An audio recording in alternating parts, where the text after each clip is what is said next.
دوسری کتاب میں موجود اسباق، برسات، بادل، حاتم طائی ان کی دولت میں موجود واحد جمع سمجھتے ہیں۔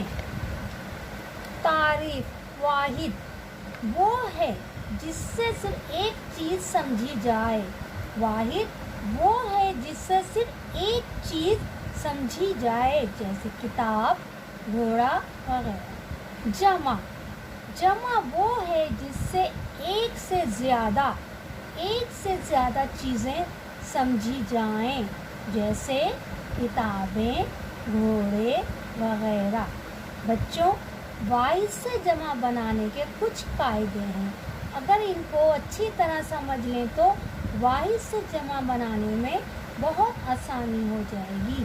نمبر 1، جس مؤنث اسم کے آخر میں یہ ہو، کیا ہو؟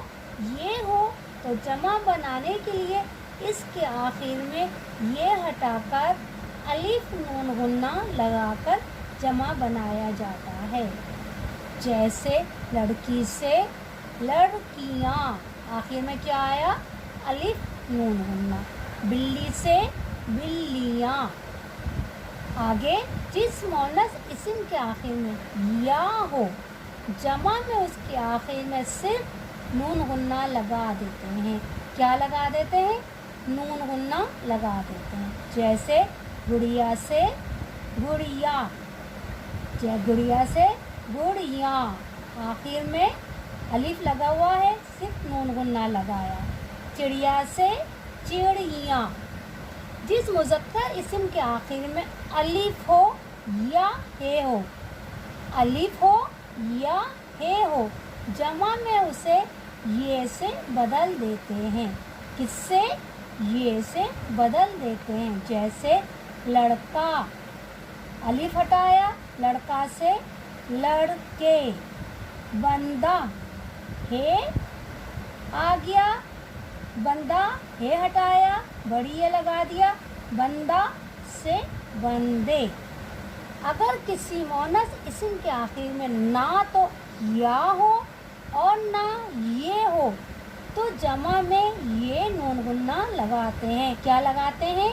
یہ نون غنہ لگاتے ہیں، جیسے رات سے راتیں، بات سے باتیں، آخر میں یہ نون غنہ آیا۔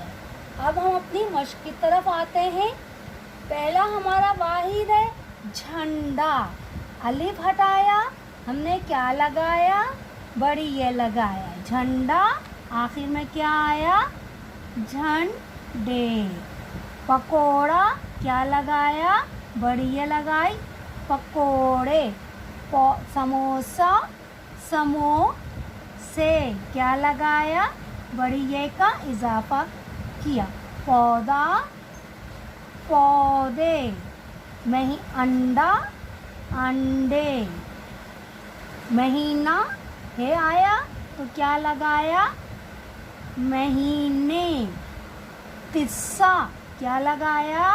بڑی یہ کا اضافہ کیا، قصے۔ روٹی، آخر میں کیا آ گیا؟ یہ آیا تو ہم نے کس چیز کا اضافہ کیا؟ الف نون غنہ۔ پھر کچھ الفاظ ایسے ہوتے ہیں کہ ہمیں الف اور تے کا اضافہ بھی کرنا پڑتا ہے۔ جنگل، الف اور تے لگایا، جنگلات، لام کی آدھی شکل اور تے، جنگلات۔ دعوت، یہ نون غنہ لگایا، کیا بن گیا؟ دعوتیں۔ لکڑی، یہ آ گیا، کیا لگایا؟ الف نون غنہ، لکڑیاں۔ نعمت، کیا لگایا؟ یہ نون غنہ لگایا، نعمتیں۔ عبادت، الف تے لگایا، تے پہلے سے موجود ہے، الف لگایا۔ رحمت، آخر میں کیا لگایا؟ یہ نون غنہ۔ پھر نیکی، یہ آ گیا، کس چیز کا اضافہ ہوا؟ الف نون غنہ۔ پیارے بچوں، امید ہوگی کہ آپ کو بہت اچھی طرح سمجھ میں آ گیا ہوگا۔ اب یہی الفاظ لکھ کر آپ اپنی کاپی میں واحد سے جمع بنانے کی مشق کیجیے۔ شکریہ۔